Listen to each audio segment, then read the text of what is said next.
This is lesson 56, VHDL example 34, and in this example we'll write a VHDL program for the 4-bit multiplier that we designed in lesson 54. You remember in that lesson we saw that this circuit would do this binary multiplication here. And this is 4 copies of a component including an adder, a multiplexer, and a shifter. Now when you see something like this, it suggests that you might be able to use a for loop to sort of replicate this circuit, and then you might be able to do it for any number of bits. And in fact that works, so let's see how to do it. Here's A, we'll take the 4-bit case, 3 down to 0, B, 3 down to 0, and the product for 2 4-bit numbers will be an 8-bit product in general, so this will be 7 down to 0. So here's the architecture for this multiplier. So to implement this circuit, we'll define 2 variables, PV and BP, corresponding to the P coming in and the BP coming in. We'll set the P's all to zeros, as we do here. We'll concatenate B with 4 leading zeros, as shown here. And then we'll go through this for loop 4 times, one for each of these blocks. First time through the loop, if I equals 0, we check to see if A sub 0 is equal to 1. If it is, then we want to add PV plus BP, which gets PV.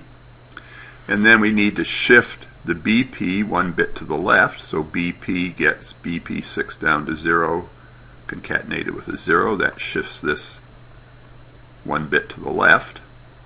And then we go through the loop each time. Next time through the loop, if I equals 1, well, if AI equals 1, then we add. Otherwise, we just pass it through and don't add.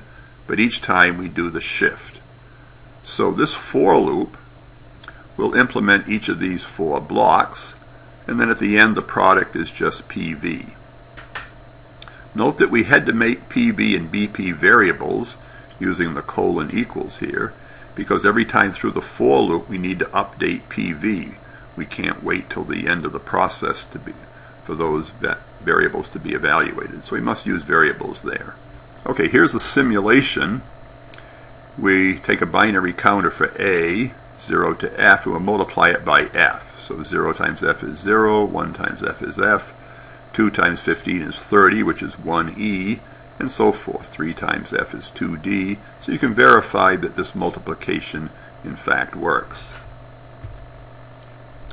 Let's make a top-level design so that you can implement it on your FPGA board. We'll take our 4-bit multiplier, bring in the 8 switches. We'll multiply the top 4 switches by the bottom 4 switch settings, and we'll bring those out to the leftmost 2 7-segment displays, and then the product we will show as a 2-digit hex number on the 2 rightmost 7-segment displays. Well, the top-level design is straightforward. The top-level design will have the clock, the buttons, the switches, LDs, and then our A to G and AN for the 7-segment displays. We'll have the component Mult4A, the component X7 seg. We'll need 2 signals, X and P. X is the 15 down to 0 that will go into the X7 seg. P is the product 7 down to 0. And then we'll just wire it up. So the 2 leftmost switches will be the top 4 bits of X. That's the leftmost 7-segment display. The lower 4 switches will be X11 down to 8, and then the product will be the lower 8 bits. And we'll just do the 2 port maps. For the multiplier, we'll set A to the leftmost 4 switches, B to the rightmost 4 switches, P goes to the signal P, and X7 seg just gets wired up X to X, clock to M clock coming in. Clear will be button 3, and the A to G's and AN and DP.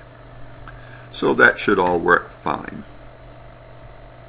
Now you might wonder if we could use a multiplication sign to do multiplication like we did plus sign and minus sign for addition and subtraction.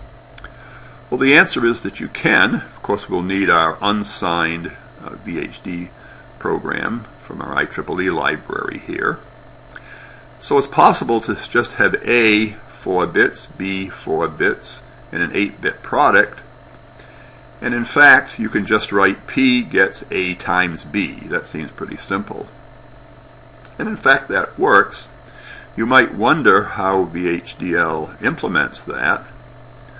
Well, if you go look in the unsigned or arith program like we did for the addition and subtraction, you'll see what they do. Here they take a variable BA and PA. Now, the inputs are A and B, so they take A.TECH length, that's the length of A plus the length of B, minus 1. So in general, if these are 4 bits and 4 bits, then in general you'll have an 8-bit product, and that'll be 8 down to 0. So this will work for any length. They set the constant 1 to 1. They'll initialize PA to 0 using this others get set to 0. BA is just B, and then it's the two lengths, A plus B, so that would be 8. And then they go through the loop. In this case, we'd go through 4 times, say, A.TECH length. That is the number of A's in the multiplier. So in our case, it would be 0 to 3. If AI equals 1, well, that's our little multiplexer. Here's the P is PA plus B, just like we did. And then you remember we shifted B 1 bit to the left. They just used the shift left function that we saw before. BA shifted 1 bit. So in fact, this is exactly the program that we just designed. And in fact, that's what they use. They'll return the product. So in fact, if you use the multiplication sign, it actually implements the combinational multiplier, exactly the one we designed. Of course, it will have every component that involves the multiplexer, the adder, and the shifter. The number of copies of those will be the number of bits in A. So if you multiply a 16-bit by a 16-bit to get a 32-bit product, it'll actually unwrap 16 of those. So you can see using the multiplication operator produces a lot of hardware.